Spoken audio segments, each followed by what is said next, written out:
If you want to understand the fundamental secret of our reality, you don't need to look up at the stars. Nope, you need to look down at the very matter that makes up, well, everything around us included. Because hidden inside the most ordinary things is something truly extraordinary. Okay, so let's just dive right into a question that completely messes with how we see the world. Think about the chair you might be sitting on, or the floor under your feet, even your own body. It's almost all empty space. So the huge question is, why does it all feel so solid? Why don't you just fall right through it? And get this, that number isn't a metaphor. It's a scientific fact.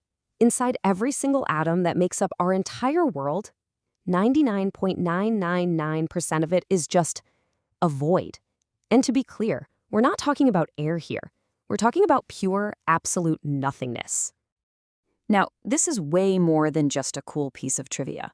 Understanding this whole atomic structure thing is absolutely fundamental, because it's basically the blueprint for all of creation. And if you can grasp this simple layout, you're taking the first step to seeing the secret behind, well, everything. Because the answer to why you're not falling through your chair right now isn't just some boring physics lesson. It's actually a key that unlocks a much, much deeper understanding of the entire universe and our place in it. So to find that key, we have to zoom in. I mean, way, way in. We're going inside the building block of reality itself, the atom. Let's break it down into its three basic parts. You've got the nucleus, which is this teeny tiny dense core right in the middle. Then you have electrons kind of zipping all around it.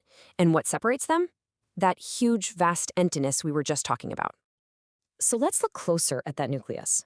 Inside, we find protons. You can think of these as the little sparks of positive energy.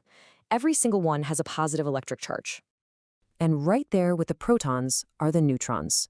And just like their name sounds, they're neutral. They just hang out in the nucleus, no charge at all. They're kind of like the peacekeepers in there. And then you've got the electrons. These are the particles that are always in motion, orbiting the nucleus, almost like planets orbiting the sun. And each one carries a very specific negative electric charge. And here's where the magic happens. The positive charge from all those protons in the middle is perfectly, and I mean perfectly, canceled out by the negative charge of the electrons orbiting it. It's this incredible balancing act. The plus and the minus equal each other out, which means the atom as a whole is electrically neutral. Its total charge is zero. To really get your head around the scale of that emptiness, try to picture this. Imagine the nucleus of one atom is a tiny marble, and you place it in the middle of a giant football stadium. The electrons would be like tiny grains of sand whipping around the seats in the very last row. Everything else in between? Total empty space. So this brings us back to the chair. The simple reason you don't fall through it is because of these powerful electrical forces between the atoms in the chair and the atoms in you. They repel each other. But the deeper secret, the real mind bender, lies in that void, in the power of that so-called nothing. Turns out this nothing is actually doing something unbelievable. That empty space is what holds the perfect, stable distance between the nucleus and its electrons. It's a constant, delicate balance. I mean, if that space collapsed, or if the electrons just flew away, matter as we know it would just disappear. That emptiness is the only thing holding it all together. So what does this all mean? What's the takeaway? It suggests that at its very foundation, at the absolute root of everything, creation itself is in a state of perfect balance. Its core principle seems to be that a thing and its opposite, like a positive and a negative charge, aren't really separate. They're just two sides of one unified whole. But this whole idea of perfect fundamental balance, well, that brings up a pretty big question for our own experience, doesn't it? I mean, think about it.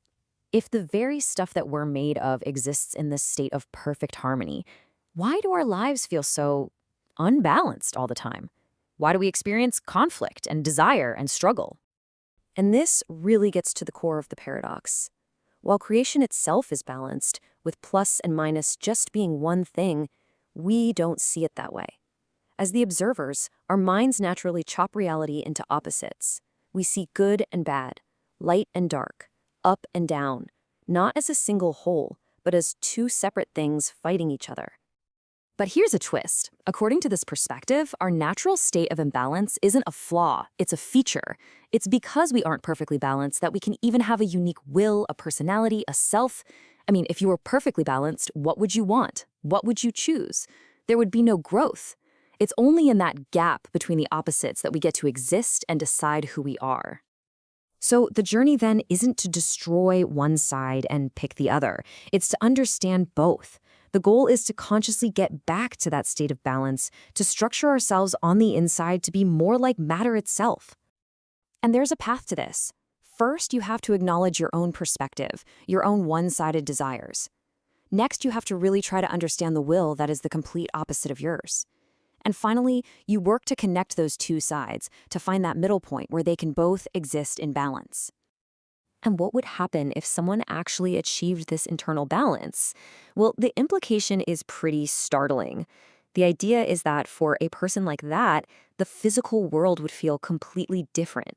Matter, which to us feels like a solid wall, wouldn't seem like a barrier at all.